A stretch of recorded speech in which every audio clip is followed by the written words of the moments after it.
So welcome back sa panibagong episode ng Drive Talk.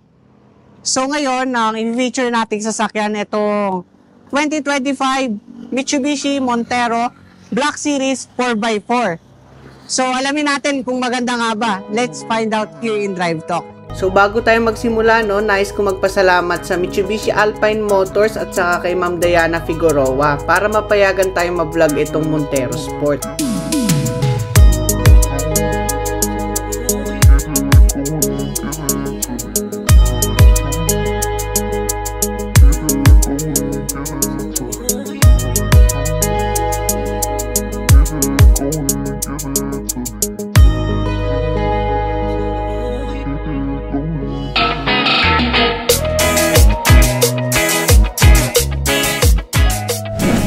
Pero syempre, simulan muna natin dito sa exterior ng Montero. So napansin ko lang, na-drive ko na kasi yung sinundan nito na Montero. Ito kasi is facelifted version. Napansin ko lang na meron na siyang LED lights dito sa may grill. Tapos ang ganda rin ng update niya sa headlight niya. Although naka-LED naman yung dati, pero mas ma-appeal yung ngayon. Tapos LED na rin yung fog lamps. Tapos meron siyang 4 parking sensor dito sa unahan. Tapos naka-gloss material na yung emblem nito Mitsubishi Montero.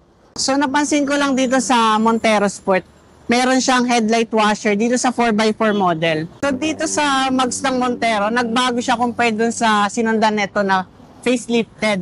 Ang sukat naman nito is 265/60 R18. So naka-black alloy wheels na siya. So, dito naman sa side profile nitong Montero, yung side mirror niya is black out. Ganun din yung roof, tapos may roof rail siya. So, maganda rito, meron siyang sunroof. Hindi nila inalis kagaya sa mga previous model. At saka yung sunroof niya is available sa 4x4 model. Tapos yung stepboard niya, maganda rin yung style niya kasi para siyang side skirt yung itsura. So, dito naman sa likod ng Montero, safe sa unahan, meron siyang 4 parking sensor. Tapos, safety naman na may reflector siya sa likod. Mas maganda lang yung forma nitong 2025 model. So, ang maganda dito sa Montero, meron din siyang LED na taillight compared sa 2016-2015 na Montero. Hindi na siya nandito sa taillight. Yung nila, mas maganda siya tingnan. Dito naman sa Black Series model, meron na siyang spoiler. Meron din itong shark fin antenna at saka LED na third brake light. So, ito yung maganda rito sa Montero Sport. So, kung may marami kang dala, pwede mo gamitin yung paa mo para mabuksan. Yeah. Heat sensor nila.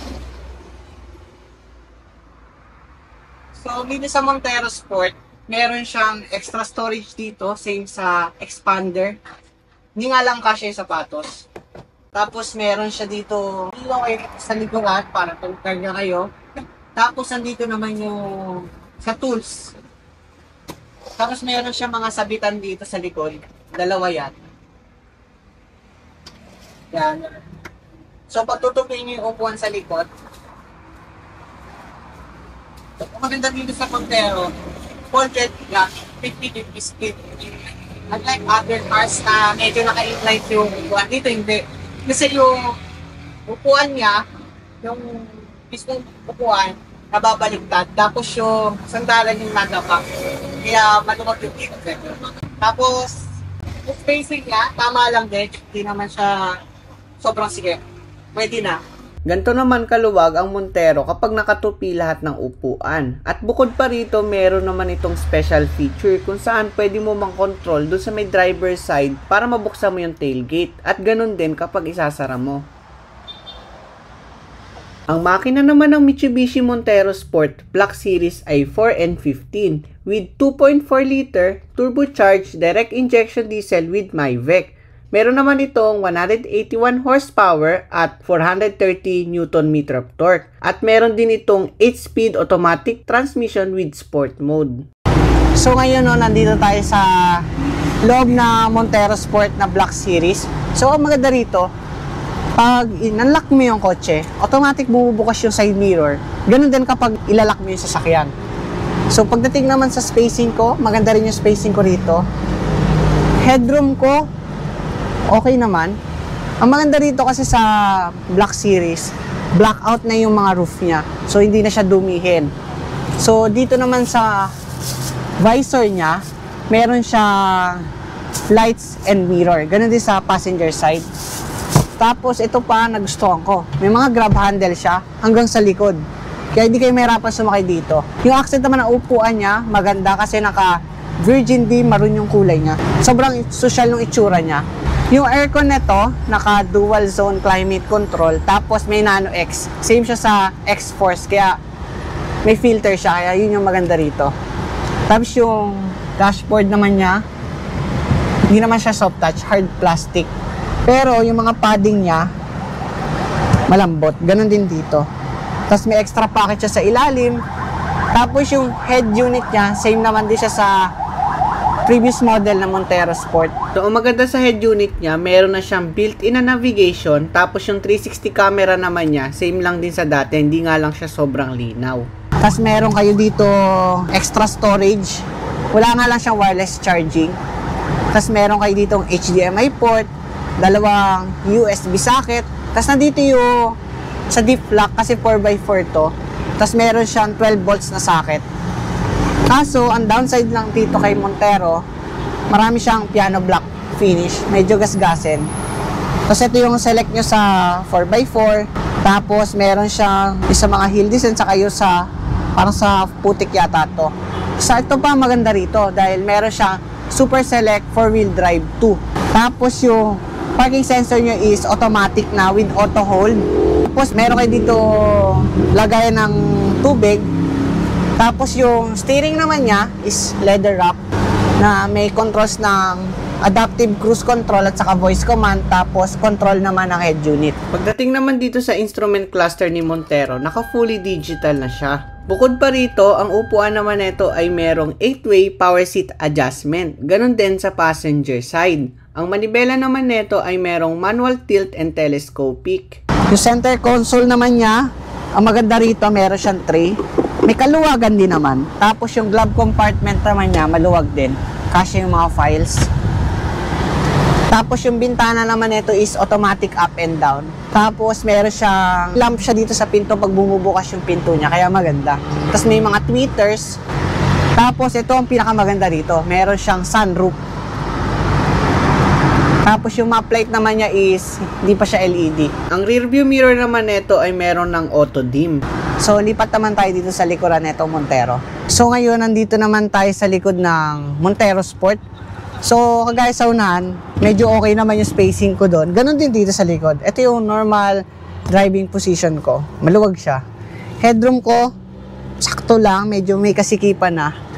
Ang maganda rito, sa upuan ng Montero, meron siyang ISOFIX. Tapos, ang maganda rito, meron kayo dito dalawang USB socket at saka 220 volts. Kasi yung 220 volts niya dito, more on pang charge lang ng element. Hindi siya pwede sa mga heating element, kagaya sa Ford.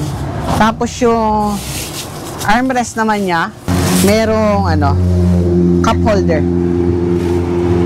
Tapos yung map light naman niya, maganda rin. Pareho sa unahan. Medyo kakaiba.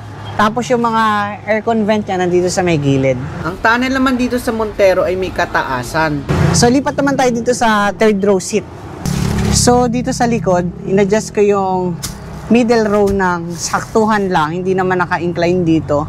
Okay naman yung legroom ko. May kaluwagan na rin para sa third row. Yung pako, same din sa other SUV. Medyo mataas lang yung sa hita. Kaya medyo pang kids pa rin talaga tong third row. Yung headroom ko, mas masikip. Pero ang maganda rito, meron kayong rear aircon vent sa likod. Tapos may dalawang cup holder. Tapos, ma-access nyo pa rin yung 12 volt socket.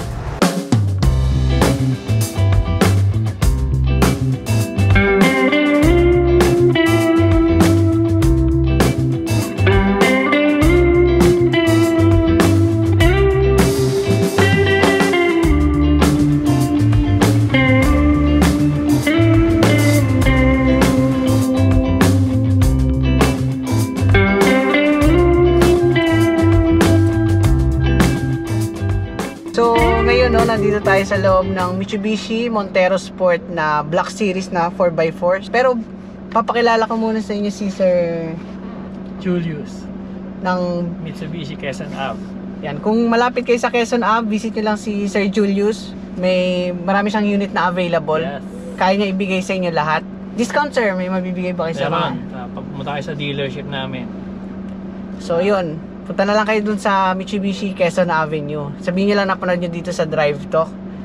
So ngayon, no, subukan na natin tong Montero. So napansin ko lang dito sa Montero, na-drive ko kasi yung Black Series din na 4x2 dati, nung 2023 model. Walang nagbago doon sa steering niya, medyo may kabigatan pa rin talaga. Pero yung power niya, ganun pa din. Pero ang maganda dito kasi sa Montero, smooth yung pagka-diesel niya. Parang hindi siya masyado ma-vibrate. Tapos yung power niya, pag tinapakan mo, yung torque niya, hindi mo kagad na mararamdaman na sumisipa kagad. Yung parang may nandun sa gitna ng pagka-luxury feel na hindi ka bibiglayin ng sasakyan. Tapos yung suspension niya, maganda rin. Hindi siya matagtag. Yung engine niya, medyo rinig mo, pero hindi naman siya sobrang ingay. Tama lang. Normal naman siya sa diesel. So, dito naman sa Montero, wala naman siyang driving mode. Yun lang talaga yung sa 4x4. Pero meron naman siyang diff lock, which is mas magagamit nyo sa activity, lalo na kung nag-overland kayo. So, yun pa yung advantage niya. Meron siyang adaptive cruise control. Tapos, meron din siyang mga parking sensor. So, isa pa napansin ko dito, yung brakes niya. Hindi siya mabite, hindi kayo sumusubsod. Pero, malakas yung braking system niya. Same siya doon sa mga ibang luxury car, yung feeling ng braking system niya. So, ito, mas susubukan natin yung handling nitong Montero dito sa loob ng truck nila na pinipare. Maganda yung ano niya, oh, handling. Ba? Maganda yung handling niya, oh. Hindi kayo tataob dito. Ganun ka ano yung handling nitong Montero. Tapos yung power naman niya, pag nandito sa mismong truck, okay din naman eh. Yun lang, sa low speed, ramdam mo lang na parang medyo bitin. Pero pag nandito, sobrang smooth niya. So dito, no, subukan natin tong manual mode. Oh, yun, may a little bit delay. Pero okay naman din eh. Hindi mo naman siya totally ramdam. Yun lang, kapag ano, siguro kung konting adjustment lang dun sa remap, kung gusto nyo mas maganda yung power niya, mas gaganda lalo yung performance nito, lalo na pag nag-shifting kayo dito sa manual mode. Pero kung normal driving naman, hindi mo naman totally mararamdaman yung little bit na delay. At dito magtatapos ang vlog natin dito sa Mitsubishi Montero Sport na Black Series sa 4x4. At kung nagustuhan nyo, huwag nyo kalimutan mag-like, comment, share at mag-subscribe. At click nyo na rin yung notification bell para lagi kayong updated sa channel ko.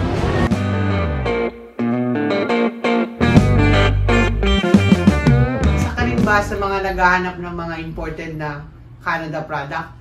Visit kayo dito sa Anjay Clothing. Meron kaming Bath & Body Works, meron kaming Nivea na mga body wash, meron din kaming Tresemme na shampoo at saka L'Oreal. Meron din kaming available na mga Dove na body wash. At meron din kaming available na lotion ng Jergens at saka Bath & Body Works. At saka meron din kaming available na mga pre-love na bags at saka rash guard. Kung hanap nyo naman ng mga damit, meron din kaming available ng pre-love, may jersey, at ang maganda nun, affordable prices. At saka kung hanap nyo naman ng personal collection product, meron kaming available. Kaya visit na kayo dito sa Anjay Clothing.